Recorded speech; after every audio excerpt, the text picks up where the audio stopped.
যে যা নিয়ে গল্পটা যেভাবে এগোয় সেই চলন ঘটনা এক্স্যাক্ট এক, ঠিক আছে? আমি ওটাতে হাতই দিইনি কোনোভাবে।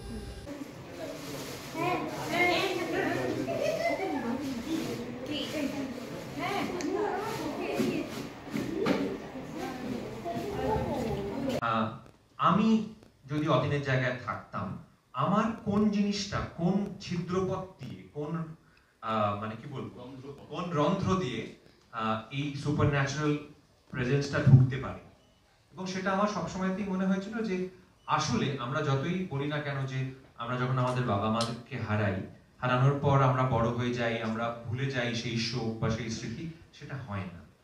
আমাদের আমাদের এই শোকটা থেকে যায় সবসময় করছি। হ্যাঁ, এবং সেটা তলাতেও কোথাও কিন্তু সেটা আছে থ্রু আউট। তো এইগুলো আমার এই সিদ্ধান্তটার পিছনে কাজ করেছে।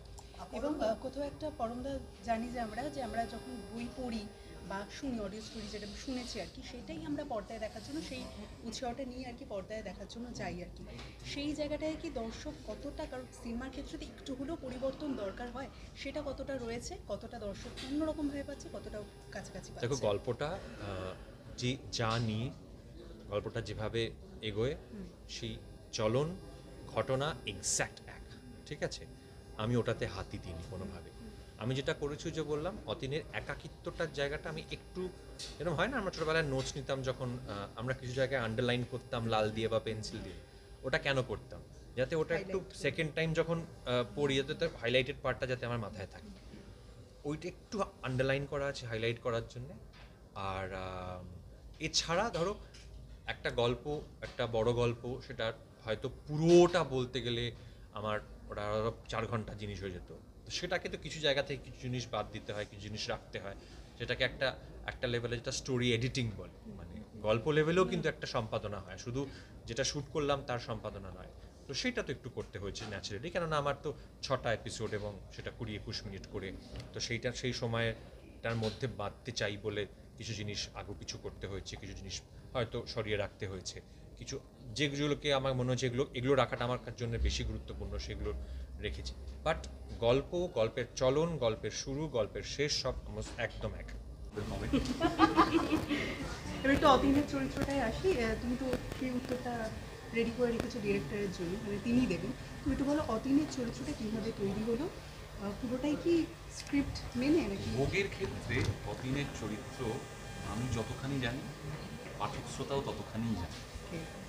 কি বলতে হবে, বরং আমি বলবো 1লা মেতে ভোগ রিলিজ করার পর মানুষ যেভাবে অতীনকে নেন, কেউ হয়তো তার কল্পনার ছবির সঙ্গে মিলিয়ে নেবেন, কেউ হয়তো একদম নতুনভাবে দেখবেন, এবং অন্য তো নিশ্চয়ই দর্শক দেখবেন যারা ভোগ পড়েননি বা শোনেননি এখনো।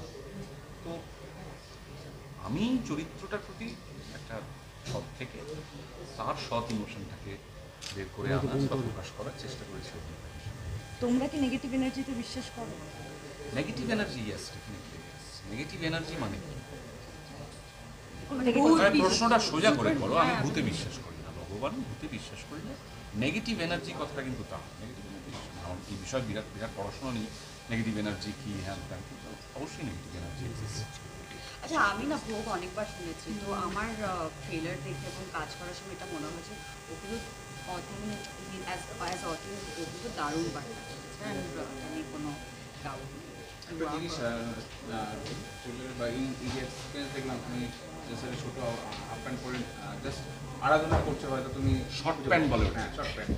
তো সেটাতে অবশ্যই এই যে অ্যাক্টগুলো যত না গল্প থাকে, তার থেকে ইমাজিনেশনটা খুব বেশি কাজ করে এই সব বিষয়, সুপার ন্যাচারাল যে কারণ এফেক্টস বা এইসবের কারসাজি থাকে, তো সেখানে ইমাজিনেশনটাই খুব বেশি আরও তোমাকে নিয়ে ভাবতে হয়েছে এই বিষয়টা। না, স্ক্রিপ্টে লেখা ছিল অর্ধ উলঙ্গ, বইতেও তো তাই আছে, গল্পটা শুনুন, ইমেজ লেখাই আছে, আমার এটা করতে হবে। আর ভূতের সিন করতে গিয়ে ভূত না রে বাবা, পিশাচিনী এরকম কোনো অ্যামাজিন করেছি? কি করেছি? এই ভূতের কাহিনীটার মতো কোনো কিছু কি অ্যামাজিন হয়েছে? না না, শুটিংয়ে ভূত দেখার কোনো সুযোগ থাকে না। শুটিংয়ে আমরা নিজেরাই ভূত, শুটিং যারা করে তারাই ভূত।